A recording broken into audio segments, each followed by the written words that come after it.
Hello friends, இன்றைக்கி நம்ம வந்து தீபாவளிக்கு ஒரு வடையும் பார்த்துடலான்ட்டு வடையும் செஞ்சிடலான்ட்டு வடை செய்ய போகிறேன். சூப்பராக நம்ம எங்கள் திருநெல்வேலி ஸ்பெஷல் மாதிரி வடையும் பெட்டி சட்னியும் தான் செய்ய போகிறேன் இன்றைக்கி.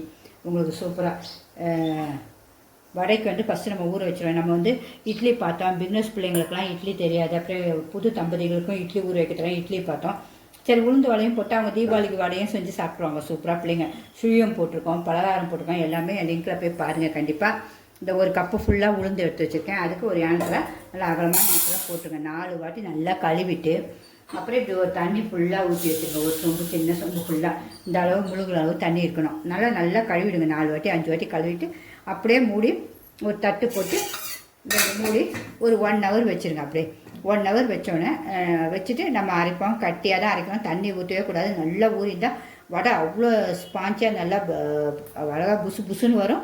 எண்ணெயும் சுத்தமாக குடிக்காது. அதுதான் மெயின். நம்ம அரிசி மாவு போட தேவையில்ல, எதுவுமே போட தேவையில்ல. நம்ம இந்த முறுமுறுப்புக்கு இதை போடுங்க அதை போடுங்க எதுவுமே வேணாம். மெயின் உளுந்துலேயே நம்ம சூப்பராக வடை சுட்டுடலாம். நம்ம இப்போ வடையும் சுட்டு பார்க்கணும்ல, அதுக்காக ஊற வச்சாச்சு. இன்னும் 1 ஹவர் கழிச்சு நம்ம எப்படி ஊறிட்டுன்னு பார்த்துட்டு அரைப்போம். பிடிச்சிருந்தா லைக் பண்ணிவிடுங்க. இப்போ வடைக்கு நல்லா 1 ஹவர் ஊறிட்டு ஃப்ரிட்ஜில் தான் வச்சுருந்தேன். உங்களுக்கு இந்த பாருங்கள், அந்த ஃப்ரிட்ஜில் வச்சுருந்த தடம் அப்போ கூலிங் இருந்தால் தான் நல்லாவும் ஊறும், சூப்பராகவும் அரைப்படும். நமக்கு வேறு எண்ணெயும் குடிக்காது. இப்போ நம்ம வந்து இந்த தண்ணியெல்லாம் வடிச்சிட்டு ஒரு ஜாரில் போட்டு நல்லா நைஸாக அரைக்கும் போது இந்த உப்பு கொஞ்சம் நமக்கு தேவைக்கேற்ப உப்பையும் போட்டு அரைச்சிடுவோம். இப்போ தண்ணியை மட்டும் வடிச்சிட்டு ஜாரில் போடுவோம். இந்த பன்னீர் ரோஸ் அதுக்குள்ளே ஒன்று உதிர்ந்துச்சு பாருங்கள். நம்மளுடைய அந்த பன்னீர் ரோஸ் உடையது அவ்வளோதான், ஒரு 4 மணி நேரம் தான் தாங்கும். சரி, அதுக்கு தான் வேறு பறித்து வச்சுட்டேன். சரி, அழகாக இருக்கட்டும். காலனி தண்ணி இல்லாமல் இப்படி ஊற்றி அரைச்சிக்கணும். ஒரு டம்ளர் போட்டாலே போதும். ஒரு 3-4 பேர் இருக்கவங்களுக்கும் அழகாக ஒரு டம்ளர் போதும். தாராளமாக சாப்பிட்லாம் வடை.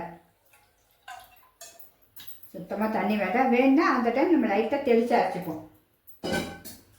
இதுக்கு தக்க உப்பையும் போட்டுருவோம். இப்போவே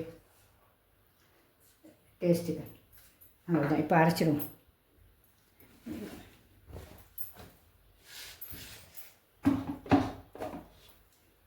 தண்ணி ஊற்றலை,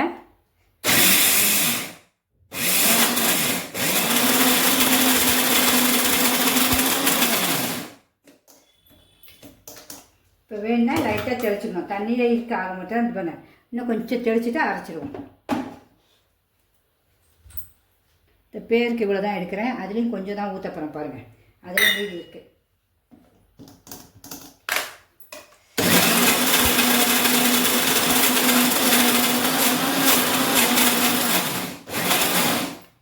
போதும். இந்த பார்த்திங்கன்னா எப்படி பொங்கி வந்துடுச்சு பாருங்கள் மாவு. இந்த தண்ணி தொட்டால் ஒட்டவே ஒட்டாதீங்க பாருங்கள். இது பார்த்திங்களா, இந்த அளவுக்கு இருக்கணும். இனிமேல் நம்ம வடை சுட்டுடலாம். தண்ணி வந்து அதுலேயே இன்னும் இவ்வளோண்டு இருக்குது. நமக்கு அவ்வளோதான் தண்ணி. உங்களுக்கு மாவு நல்லா சூப்பராக இது பாருங்கள் எப்படி வந்திருக்கு பாருங்கள். இதை இனிமேல் அப்படியே எடுத்து வச்சு போட்டுடணும். எவ்வளோ சூப்பராக நமக்கு கிரைண்டரில் அரைக்கிற மாதிரியே தான் வரும் மிக்ஸி. உங்களுக்கு நம்ம பக்குவமாக அதெல்லாம் ஊற வச்சு செஞ்சிங்கன்னா சூப்பராக செஞ்சிடலாம். இதை வந்து என்னென்னா கொஞ்சம் நேரத்துக்கு உங்களுக்கு நல்லா ஒரு 2 நிமிஷம் அடிச்சிடுங்க. அப்போ தான் இந்த சாஃப்ட்னஸ்ஸு நல்லா உப்பி வரும் உங்களுக்கு. நமக்கு வேறு எதுவுமே போட தேவை, அரிசி மாவுலாம் எதுவும் போட தேவை. அவ்வளோ இப்படி 2 நிமிஷம் அரைச்சிக்கோங்க. அப்புறம் இதுக்கு என்னென்ன தேவைகள் போட போகிறோன்னு பார்த்துடலாம். இப்போ இதுக்கு என்னென்ன தேவைன்னா கொஞ்சம் கருவேப்பிலை நல்லா பொடிசாக அரிஞ்சு போட்டுக்கோங்க. உங்களுக்கு எவ்வளோ வேணுமோ. இந்த சைஸ் இஞ்சி வந்து நல்லா பொடிசாக அரிஞ்சு வச்சுருக்கேன். அந்த இஞ்சியும் போட்டுக்கலாம். அந்த பாருங்க, இந்த சைஸ் நல்லா பொடிசாக. ஆனால் லேட் ஆகிறதுக்காக உங்களுக்கு இப்போயே அரிஞ்சு வச்சிட்டேன். மிளகு 4, சீரகம் 2 சீரகம், அப்புறம் பச்சை மிளகாய் நல்லா 1 சின்ன சின்னதாக இந்த சைஸ் பச்சை மிளகாய் உங்களுக்கு காரத்துக்கு தக்க நல்லா நைஸாக அரிஞ்சு வச்சுக்கணும். அப்புறம் சாம்பார் வெங்காயம் தான் போடணும். நல்லா ஒரு கை அளவு ஃபுல்லாக பொடிசாக அரிஞ்சு வச்சுருக்கேன். அதையும் இதில் போட்டுருங்க. அவ்வளோ எல்லாத்தையும் நம்ம கலக்கிடணும். நமக்கு சுடுறதுக்கு ஒரு கிணத்துல தண்ணி எடுத்து வச்சுக்கணும். நம்ம இப்படி கையை இப்படி தொட்டு இப்படி வடை சுடும்போது சூப்பராக வடை வரும். வேறு ஒன்றும் இல்லை. இப்போ எல்லாத்தையும் நல்லா கலக்கிடணும். உங்களுக்கு நல்லா கலக்கிட்டு அப்படியே வடை சுட்ட வேண்டியது. அந்த எல்லாமே அப்படியே கலக்கணும்ல. உங்களுக்கு சின்ன வெங்காயம் தான் நோய் எதிர்ப்பு சக்தி. அதனால் சின்ன வெங்காயம் போடுங்க. குழந்தைங்களுக்கும் கொடுக்குறதா தான் பச்சை மிளகாய் மட்டும் எடுத்துருங்க. மீதி எல்லாம் நீங்கள் எல்லாம் போடலாம். அவ்வளோதான். இனிமேல் நம்ம வடை சுட்டுடலாம். எல்லாம் சூப்பராக இருக்கும். கரெக்டான அளவு. இந்த ஒரு டம்ளருக்கு இது உங்களுக்கு பிகினர்ஸ் பிள்ளைங்களாம் சரி, புதுசாக கல்யாணம் ஆன பிள்ளைங்க எல்லாருமே இதை ஈஸியாக கற்றுக்கலாம். அவங்க தான் கொஞ்சம் கொஞ்சமாக போடுறேன். இப்போ ஸ்டவ் பற்ற வச்சு எண்ணெய் ஊற்றிக்கலாம்.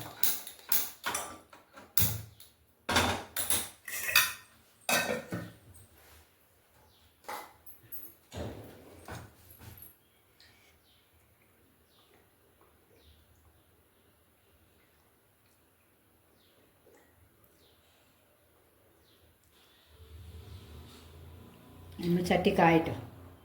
இப்போ சட்டி காய்ஞ்சிருக்கோம். நம்ம வடை சுட ஆரம்பிச்சிடும்.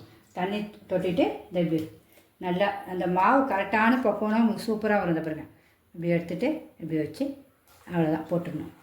இன்னும் வெந்துடணும். வெந்தவொடனே தான் அடுத்ததை மாற்றி போடணும். ரொம்ப சூப்பராக 10 நிமிஷத்தில் வடை சுட்டுடலாம். எங்கள் ஊர்லலாம் இது 6 மணிக்கே வடை கிடைக்கும். வடையும் சட்னியும் சூப்பராக கிடைக்கும் உங்களுக்கு. காலைல நம்ம போய் ஊரில் இறங்கினோடனே காஃபிக்கு வடை சாப்பிட்டுலாம். அப்படி இருக்கும் டீ கடைகள்லாம். எத்தனை பேர் எங்கள் திருநெல்வேலி நேசத்துலலாம் நீங்கள் தெரியும்னு சொல்லுங்கள். கண்டிப்பாக இந்த 3 மட்டும் போடுவோம். வேண்டோடனே மாற்றி போடுவோம். நல்லா புசு புசுன்னு வந்துடும் வடை. உங்களுக்கு பிடிச்சதா கண்டிப்பாக லைக் பண்ணுங்கள். அதுக்குள்ள நம்ம சட்னியாக அரைச்சிடுவோம். திருநெல்வேலி ஸ்பெஷல் சட்னியாக அரைச்சிடுவோம். இப்போ வடை சூப்பராக புசு புசுன்னு ஆயிடுச்சு. இன்னும் அப்படியே மாற்றி போட்ட வேண்டியதான் நீங்கள். அங்கே பாருங்கள், அவ்வளோதான். ஒட்டாமல் மாற்றி போடணும்.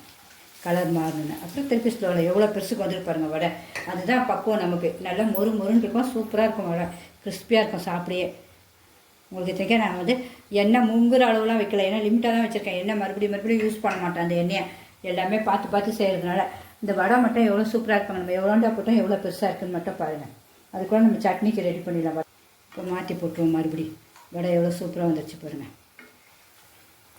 நல்லா மொறு இப்போயே சவுண்டு கேட்குது இதுலேயே உங்களுக்கு.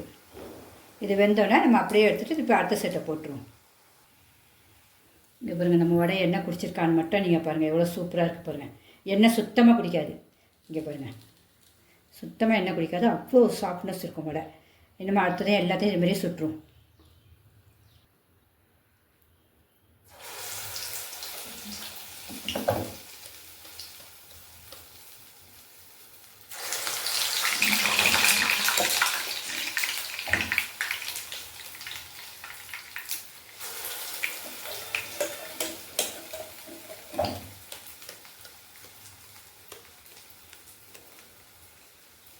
அவ்வளோதான், சுட்டாச்சு.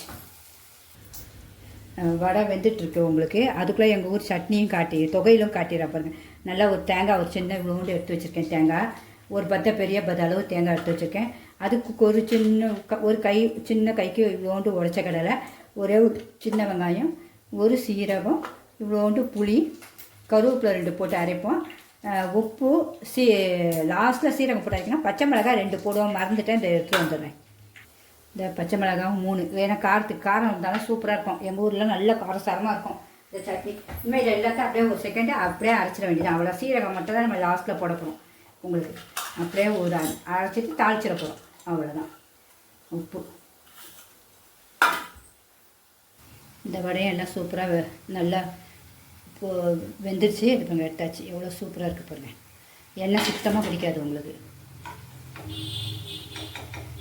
நினச்சா வடை சுட்டுடலாங்க. தீபாவளி பொங்கல்னே கிடையாது உங்களுக்கு. கிறிஸ்மஸ்னே நம்ம எப்போ வேணால் வடை சுடலாம். சின்ன குழந்தைங்களுக்கு அவ்வளோ ஹெல்த்தி வடை உங்களுக்கு. இந்த மழை என்ன இட்லி போட்டிருந்தோம் பார்த்தீங்களா. சரி, இட்லி போட்டுனா வடையும் செஞ்சு காட்டலாம் எல்லாருக்கும். ஏன்னா வடையும் அந்த மழைக்கு நல்லா சூப்பராக இருக்கும். தீபாவளிக்கும் சூப்பராக இருக்கும். அதனால் சரி வடை சுட்டு சட்னி அரைச்சிடுவோம். தொகையில் மாதிரி அரைச்சிடுவோம் அப்படின்னு தான். அவ்வளோதான். இனிமேல் எல்லாத்தையும் எடுத்தாச்சு. இது கொஞ்சம் எண்ணெய் வேகணும். நம்ம எத்தனை வடை சுட்டிருக்கோம். எண்ணெய் பாருங்கள் அப்படியே இருக்குது. அவ்வளோதான். நம்ம ஸ்டவ் ஆஃப் பண்ணிடுவோம். எண்ணெய் அப்படியே தான் இருக்குது. எண்ணெய் கலரும் மாறல பாருங்கள். அதுதான் மெயின் என்னுடைய சமையலில். உங்களுக்கு பிடிச்சிருந்தால் கண்டிப்பாக லைக் பண்ணாதவங்க சிம்பா நியூஸ் சேனலுக்கு சப்ஸ்கிரிப்ஷன் பண்ணிடுங்க ஃப்ரெண்ட்ஸ். அரைச்சாச்சு தொகையில். நமக்கு அதுக்கு ஒரு தாளிப்பு பாருங்கள். அந்த தொகையிலுக்கு ஒரு சும்மா தாளிப்பு கொடுத்துடணும்.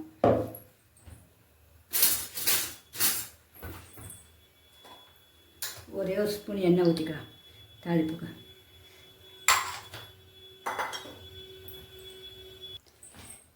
கடுகும் உளுந்தும் போட்டுருவோம். பொரியணும். கடுகு பொரிய ஆரம்பிச்சிருச்சு.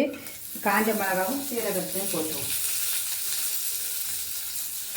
போட்டு அதில் ஊற்றிட வேண்டியதான். அவ்வளோதான். தொகையில்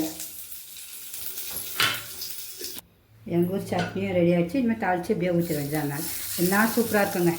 உண்மையாகவே அவ்வளோ டேஸ்ட்டாக இருக்கும். வடையும் டேஸ்ட் பார்த்துருவோம். நம்மளுடைய வடையும் சட்னியும் டேஸ்ட் பார்க்கணும். நல்லா டேஸ்ட் பார்த்துருவோமா எப்படி இருக்குன்னு பார்க்கவே அழகாக இல்லை. ஊர் சொட்டு எண்ணெய் இருக்காது உங்களுக்கு. இப்போ வடையை நான் டேஸ்ட் பார்க்க போகிறேன். இதை பாருங்கள் என்ன சூப்பராக இருக்குது பாருங்கள். இதில் மொறுன்னு இருக்குது பாருங்கள். வைக்கும் போதே எவ்வளோ சூப்பராக எண்ணெயாக இருக்கா சுத்தமாக. எவ்வளோ சூப்பராக இருக்குது பாருங்கள். வடை பார்க்கவே ஆகி பிறக்க வாசனையும் அப்படி இருக்கும் வடைக்கு. நம்ம சட்னியை பாருங்கள். சட்னியும் சூப்பராக இருக்கும். எங்கள் திருநெல்வேலி சட்னி. இப்போ சட்னியை வச்சு தான் சாப்பிட போகிறேன். சட்னிலாம் சூப்பராக இருக்கும். அதை அடிச்சிக்கவே முடியாது. அவ்வளோ அல்டிமேட்டாக இருக்கும். சுவையை பார்ப்போம். ஃபுல்லாக நல்லா தொட்டு இப்படி வச்சு தான் சாப்பிட போகிறீங்க பாருங்க. அப்பா அப்பா சொல்ல முடியாது டேஸ்ட்ண்ணா. உண்மையாகவே மொறுன்னு இருக்குங்க. வடை ஒன்று ஒன்று எப்படி இருக்க பாருங்க. பார்த்து அந்த சாஃப்ட்னஸ்ஸு அந்த மொறுமொறுப்பு எல்லாமே இருக்குது உங்களுக்கு. ஹெல்த்தியாக நம்மளும் இதேமாரி நீங்களும் அழகாக வீட்டில் ருசித்து செஞ்சு சாப்பிடுங்க ஃப்ரெண்ட்ஸ். அதுக்காக தான் போகிறேன். தீபாவளிக்கு இந்த வாட்டி சூப்பராக எல்லாம் போட்டு ஒன்று ஒன்றா அசத்துங்க. வடையும் செஞ்சு சாப்பிடுங்க. இட்லியும் போட்டு வடையும் செஞ்சு காட்டிட்டேன். உங்களுக்கு பிடிச்சிருந்தா கண்டிப்பாக ஒரு லைக் மட்டும் பண்ணிடுங்க என்னுடைய சேனலில். ஓகே ஃப்ரெண்ட்ஸ், பாய். எல்லாருக்கும் தீபாவளி, ஹாப்பி தீபாவளி.